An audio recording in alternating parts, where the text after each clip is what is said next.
What's up, ladies and gents? Welcome to part 2. We will go through a walkthrough of the camper van now. If you have no idea what I'm talking about, that's because you haven't watched part 1. Check out this YouTube card here and that'll take you to part 1 for the camper van experience that we did in Portugal. But what I want to do now, I don't want to miss a thing out. I want to share with you a walkthrough of the camper van so I can show you what's inside it and what to expect when you go. So without further ado, let's just jump straight into when we arrived back in Lisbon in Portugal, 1 hour before we had to give the camper van back. So let's go there now and have a look through the van.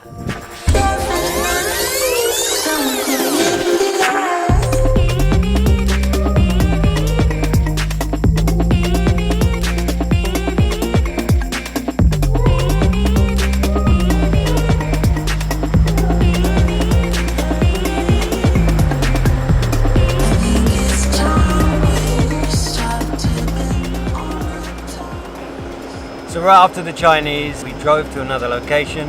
We actually made it to Lisbon today. We arrived last night, went to sleep, just pulled up here. Let's go through a walkthrough, a first look on the van, and I'll go through some tips as we go through each point on the van, and hopefully it'll give you some good information that you can take away with you when you go camper vanning.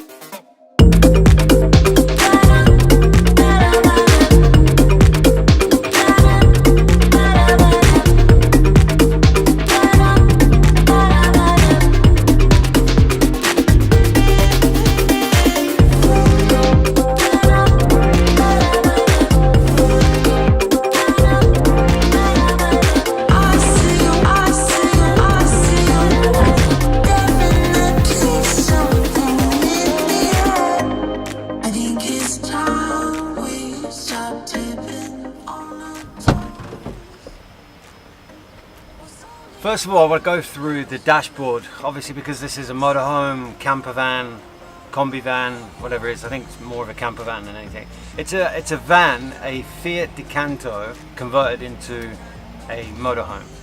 So the dashboard, first of all, is your typical sort of van dashboard. But the one thing I want to point out here are the USB points. I think that's very, very important because, especially with me, traveling around with camera gear, the majority of the batteries and devices now can be charged by plugging in a USB. The voltage isn't that great, it takes a little bit longer to charge. The only 2 items that I don't have that I can't charge in here, and I have to go to when we go to restaurants, I ask them if I can charge them up. That's a first tip, by the way, is when you're on the road traveling and you've got camera gear, batteries and stuff like that to charge, but they need to be charged by the mains. Then when you go to any restaurants or coffee shop, or you pull your laptop up anywhere, you can ask the guys in the restaurant to charge your stuff up.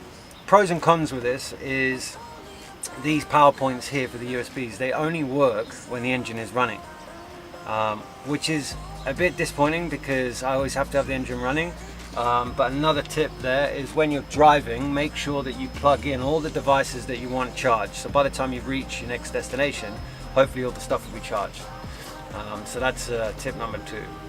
I would like that to have been connected to the leisure battery, these points. So if any of you camper van companies out there are listening, have some USB points connected to the leisure battery at least. And solar panels on the roof is always a plus because during the daytime, especially in Portugal or somewhere as sunny as Portugal, you can charge the leisure battery with the solar panels on the roof. So that's that I wanted to cover. These chairs here turn around, which is really cool for when you're eating. That's really cool. So you can turn this whole cabin space here into like a lunch area. Yeah, that's pretty much it for here.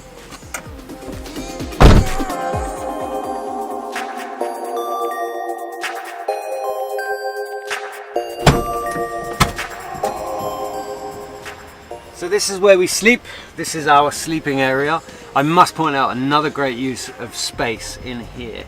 I was a bit concerned that because I'm 6'3", I didn't think that I would be able to fit if I was laid down flat completely, but I actually do. There are little nooks in the end either side where my feet just like go into the nook, and my head just touches that end. So I'm laid completely flat and I'm touching both sides. So I think the width here is 6 foot 3 inches exactly. One of my main concerns there, but I could lay completely flat with my legs straight, which was nice. There are some nice compartments everywhere. There's compartments this side and this side. You can put your clothes, gadgets, toiletries, whatever you want in them. There are actually 2 down here. And the upper bed here, which they left in, so which means you can sleep 4 people in here. This bed rests on the compartments here. But because it's only me and wifey, we actually utilize that space, and up there we put, it's storage. It's great for storage because you've got the sleeping space here, and then we could sleep, and then we could put all of our storage, any bits and pieces up there that we just can't be bothered to pack away, which is always good. There are some lights that run off the leisure battery under here, and they're touch sensitive, so you literally just press your finger over the lens or the glass and they switch on, and when they're off they have just like a red LED light, which is a nice night light. Just sort of makes it nice and ambient without making it too light when you're trying to sleep, and they stay on. That is pretty much it in here. Underneath this bed there's a nice storage space where we put our suitcases. So whatever clothes we don't wear that regular, we just leave in the suitcases, and both of our big suitcases are under there, which was very surprising because I didn't think that would fit. And by the way, under the bed there's the snorkels, fins, 2 wetsuits that they gave us. Another great use of storage. So everything fits in here really nicely. It's actually bigger than I expected.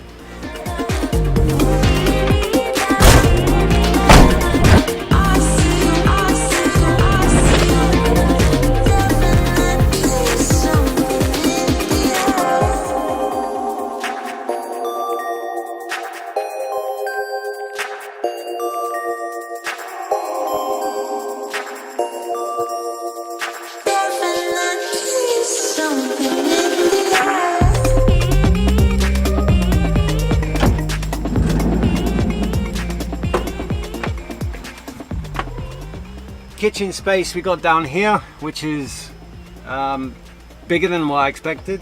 Nice fridge here which runs off the leisure battery. Put some fruit and vegetables in there that we got from the supermarket or the grocery store.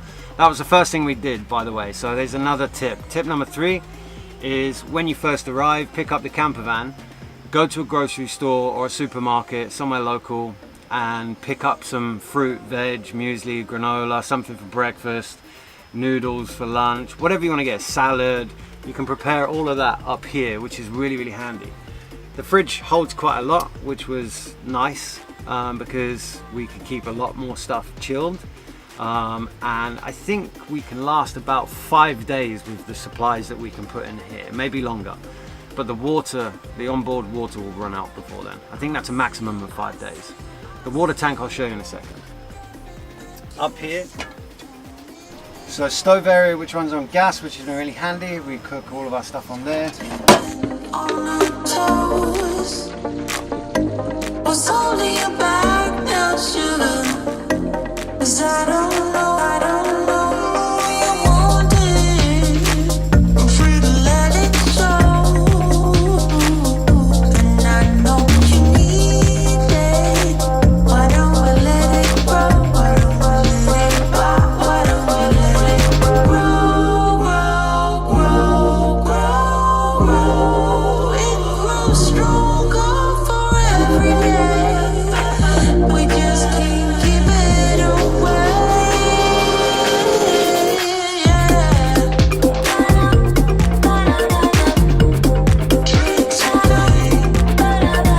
I see you watching me. More storage up here. That's a side table plus the window covers. Yeah, so here's the surfboards in here. Portable toilet which lasts a very, very long time. Shower which is heated, very nice, only takes 10 minutes to heat up. It's a gas heater that's under the passenger seats. Independent light here, a switch on it. And then these vents are really cool. They're meshed to stop the bugs coming in. You can just open those up.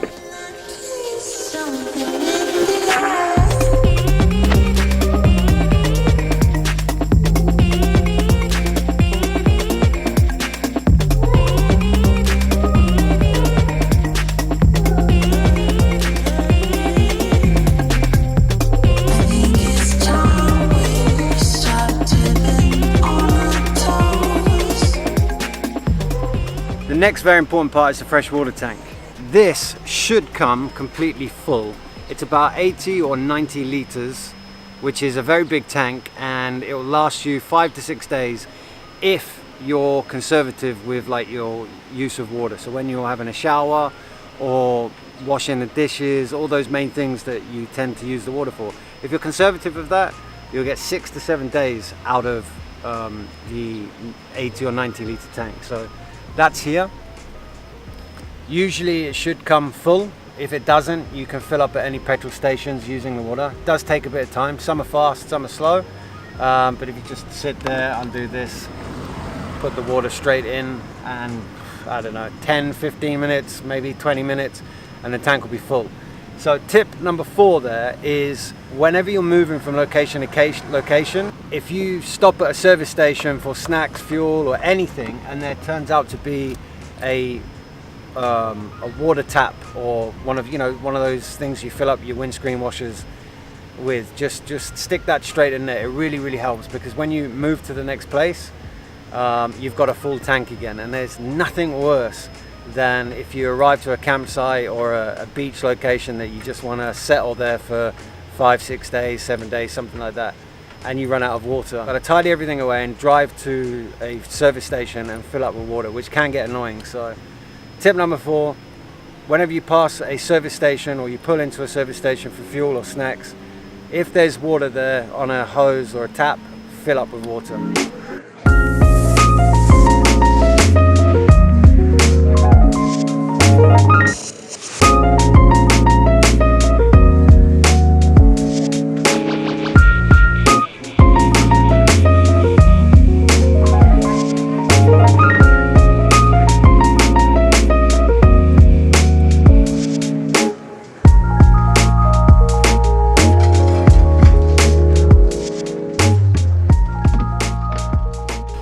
One really funny point that I wanted to miss out, but I think it's very important to share with you, is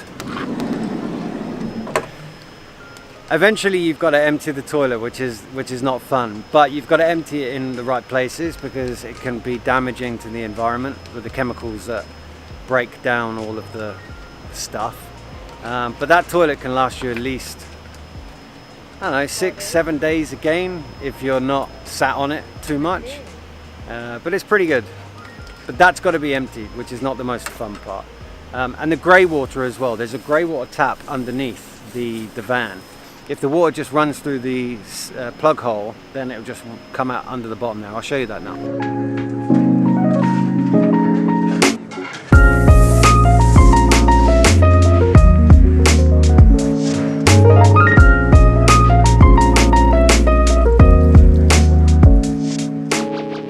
This little device here is the exhaust for the gas heater when it heats up the water. So if you ever wonder what this is, that's for the exhaust for the gas.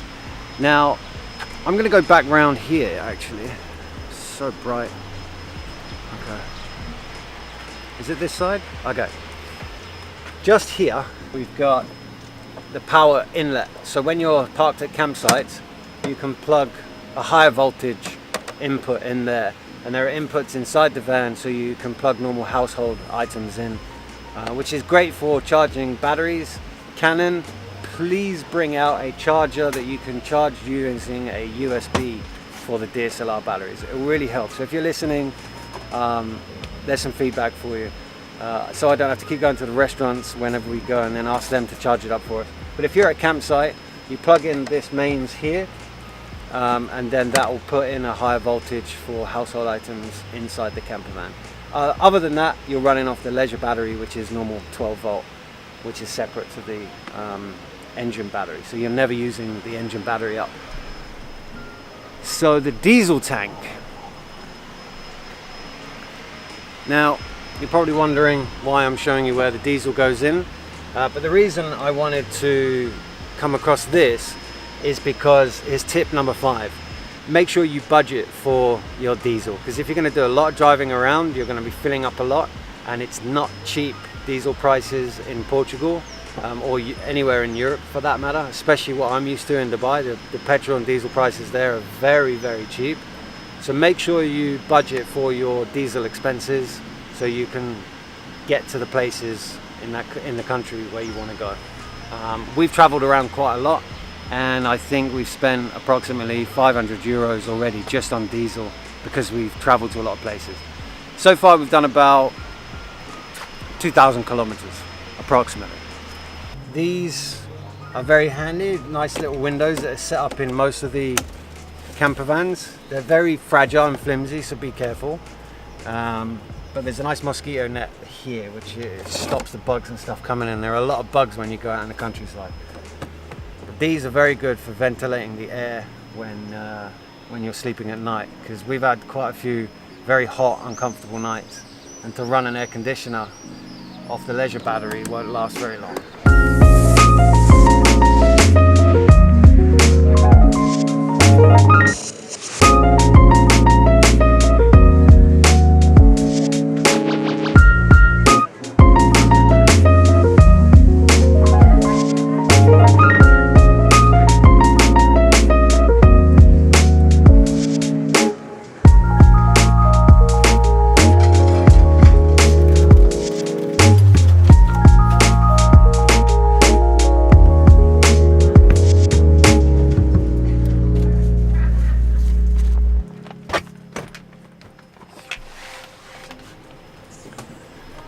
Right, that concludes this vlog, this walkthrough or first look of the camper van. I hope you found the information I've shared beneficial and it helps you out when you go camper vanning. Maybe your first time, or maybe you've been before, and I've shared some information here that have helped you out.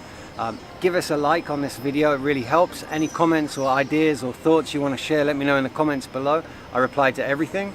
And subscribe to my channel if you're new already. I'll be sharing more content like this, more travel and adventures, and we'll be launching our whatadventures.com travel and adventure blog soon, so watch that space. And I'll see you guys in the next video.